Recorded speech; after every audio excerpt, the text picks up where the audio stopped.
degan savol. Ha, jo'jalarni o'zingiz ochirasizmi? mana Xoros shundan sotib olib boshlaysiz. o'ynaysizmi? Mana shundan Xoros boshlaysiz. sotib olib obunachilarga $100 xoros sotib olib $500 sotasizmi? Ana shuni hozir yo oydinlashtirib olib kelib ketamiz. berib yuborasizmi? Mana qaranglar akalar.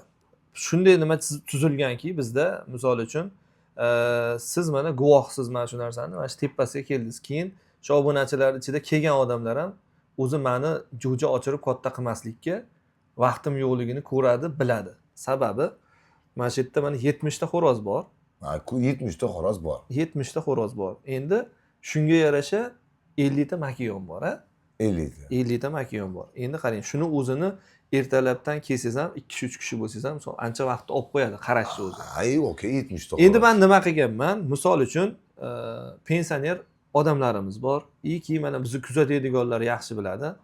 Oltiariqda bor, 4 ta 5 ta, iyki mana o'zimiz atrof rayonlarda hovlisi katta, sharoitni jo'ja katta qilishga zo'r odamlarimiz bor.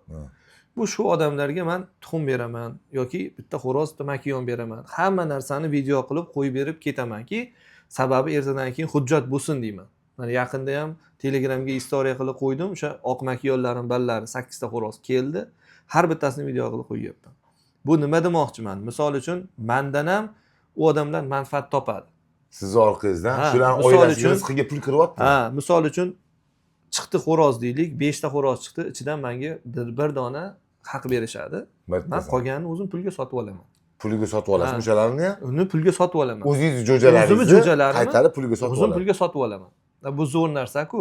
Okey, bitta oilaga manfaat qilib. Ha, yo, misol uchun pul kirgizayotgan ekansiz-ku samimiy. Keyin yana bitta ikkita narsalar bor. Shu narsaga hushyor bo'linglar. Men kimga tuxum sotgan bo'lsam, o'zim jo'jasini sotib olaman. Qaytarib sotib xo'roz bo'lsa, xo'roz bo'lib zo'r katta qilib berib sotib olaman.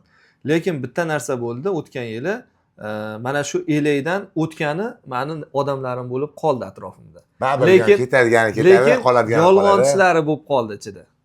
Bormi yolg'onchilari olgan? Yolg'onchlari qanday? Masalan, mendan tuxum olgan, lekin u jo'ja meniki emas. Tushundingizmi?